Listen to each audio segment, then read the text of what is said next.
Just allow the breath to get a little deeper, a little slower, longer.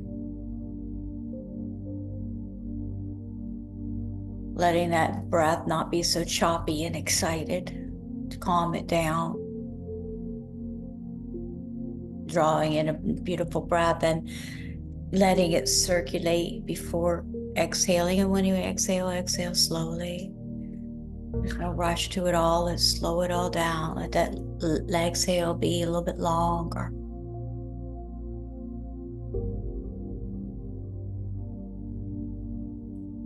Feel how when the breath slows, it allows the mind to slow a little bit. To me and the body, we can feel it softening a little bit. Maybe it'll take some practice to get to notice it. It's well worth the practice, though, I have found. For me, it's all we can go by. So we gather here to practice. Welcome to Zenful Conversations. We're here in this community for women every single day. We're in our 6th year. Thank you for being here. The Book of Awakening is the book we're practicing this year. The Book of Awakening offered to us by Mark Nepo. I had no idea. I actually really thought this might be a very boring conversation this year. I did not know it was going to knock my socks off. I find it very profound, and I hope you do as well. The Book of Awakening by Mark Nepo, this New York Times bestseller, is described as having the life you want by being present to the life you have. And the message we're offered for this day number 1874 is titled The Power of Symbols. The Power of Symbols. Symbols. So let's take a breath, soften a little bit more.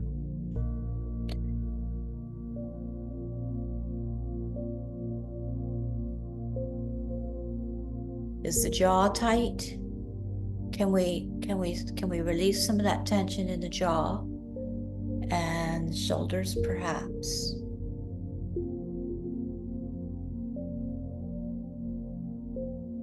Our lives are so stimulated and we're tense and gripping, and we may not even be aware of it. Let it loose. The more we open, the more we can receive. Let a breath come into that open space. Feel that breath nourish every cell in your body.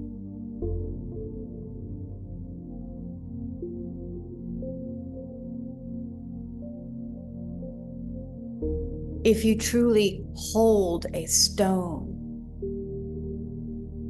you can feel the mountain it came from.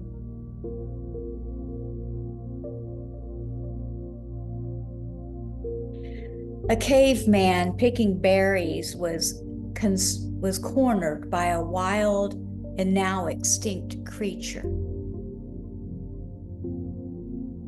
And when he was spared by the sudden snap of a tree limb that scared the beast off,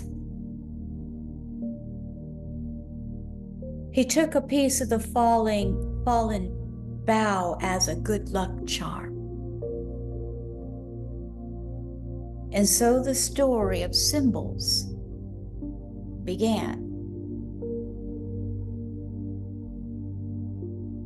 People have always saved scraps of their experience to help remind them of the forces of life that can't always be seen.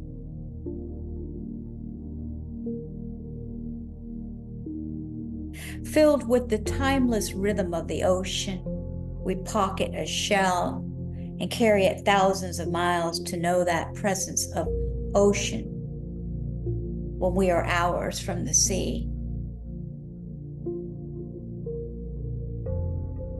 It is why we treasure certain songs, why we save ticket stubs and dried out flowers.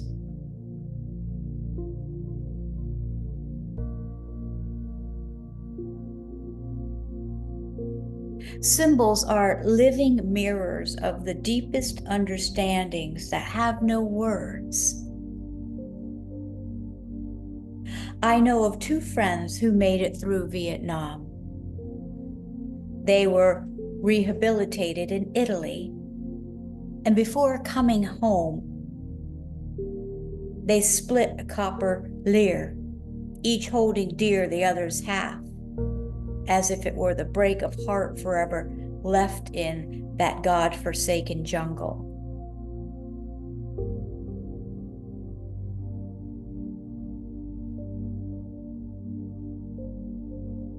We ask the smallest items of everyday life to carry unbearable meaning for us. And the dearest ones work like Aladdin's lamp. All we have to do is rub them slowly, and feelings and times long gone coming alive again. Or basic truths hard to keep in view return.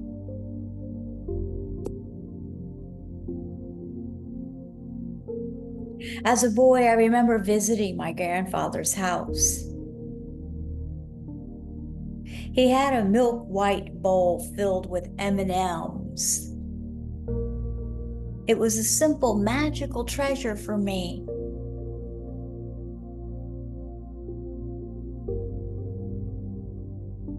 No matter how often I reached on tiptoe, it never emptied.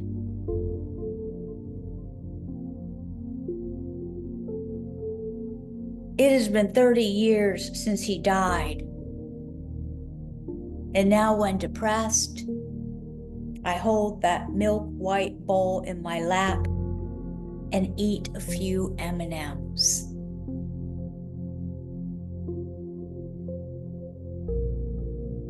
And I feel better.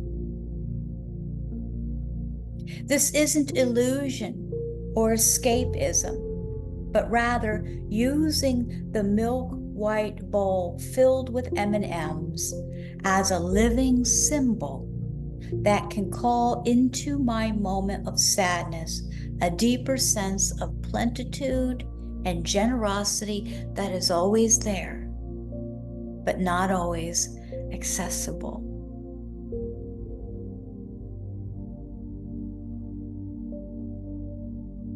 This is the proper use of symbols.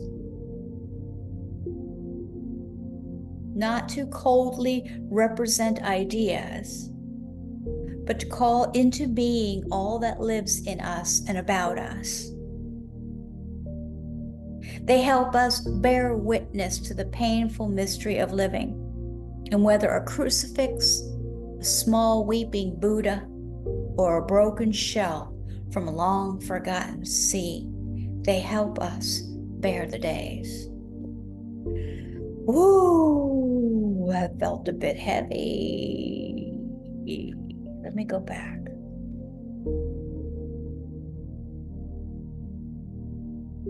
As always, apologize if I mispronounce something. It's bound to happen. So I was reading this, and it makes me think, well, that's why, it's so challenging to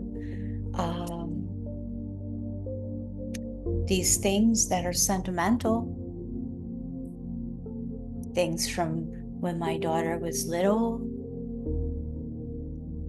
How many beautiful little tiny gifts do they give you over the years? That's why it's challenging to go through a loved one's items when they pass away. I also believe the energy is there, though, too.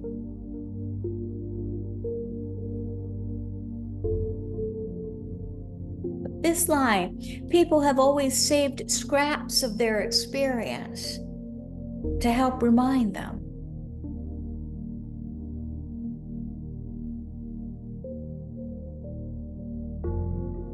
It's why we treasure certain songs, why we save ticket stubs. Do you have any ticket stubs? It's why we save dried out flowers. It's why we save these things. Symbols are living mirrors, are the deepest understandings that have no words. It's these things that are important to us, and we want to remember it.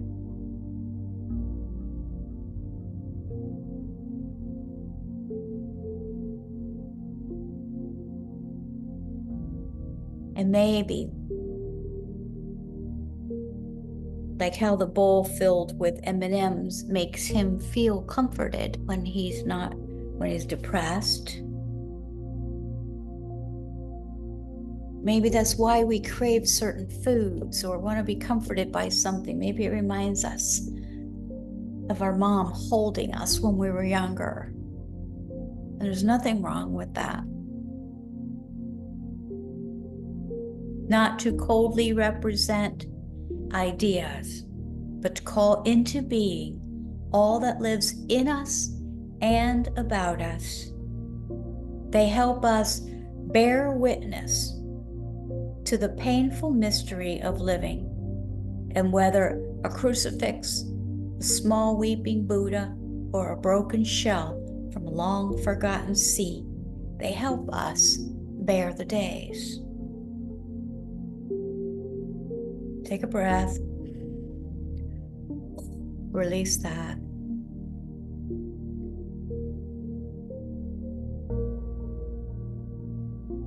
If you can close your eyes, please do.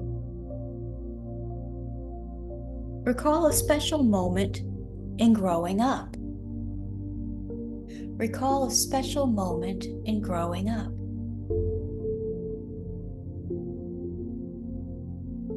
Meditate on the feeling of that moment until the scene comes into view.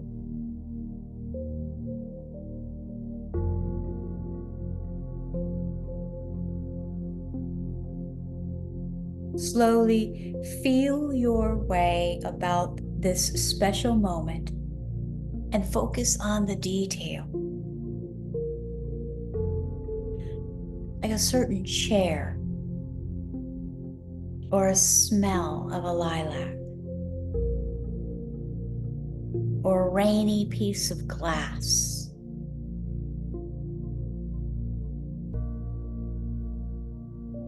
With reverence, lift up this detail as a living symbol of all that is special, of all this special moment means to you.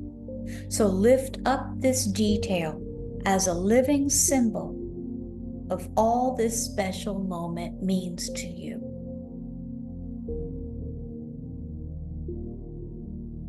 The next time you feel less than, bring yourself in contact with this very personal symbol. Let it open you to gifts that you don't always remember.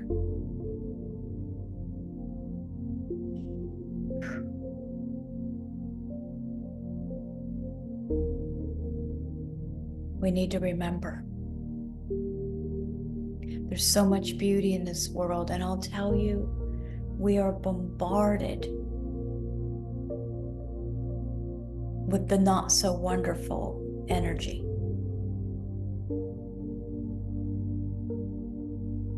So to me, this is very important.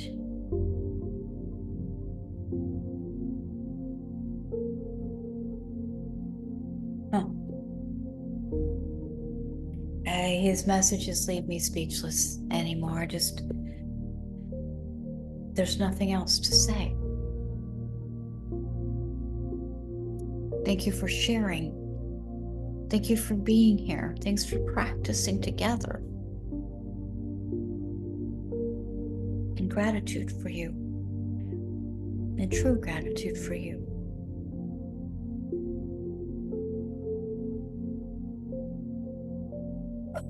Please visit zenfulconversations.com. Next week, we have a pretty decent week coming up of a couple offerings that are on the schedule, other than the morning yoga that we have that is ongoing classes. Wednesday, March 20th, 4 p.m. Eastern. This coming Wednesday, March 20th, 4 p.m. Eastern, we're going to have that free conversation with Phyllis Ginsburg discussing her brand new book. It just came out on Tuesday, this book, Empowered You. You get to ask questions. We've had her on before. She's also the author of Brain Makeover, and she has a lot of information to share. So please come on by. It's a free conversation. It's open to the public. Grab your favorite beverage, a comfortable place to sit, and just come have some good old-fashioned conversation. Empowered You, Phyllis Ginsburg. That's free. That's Wednesday, March 20th, 4 p.m. Eastern. You can sign up at zenfulconversations.com. Also, Thursday of next week, March 21st at 4 p.m. Eastern, we'll have the Zenful Breath, which is a quiet interlude practice. It's just a 30-minute offering to touch base with ourselves and let it all be. Thanks again for being here.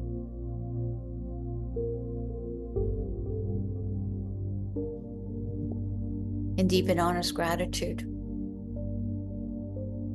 Namaste. See you tomorrow.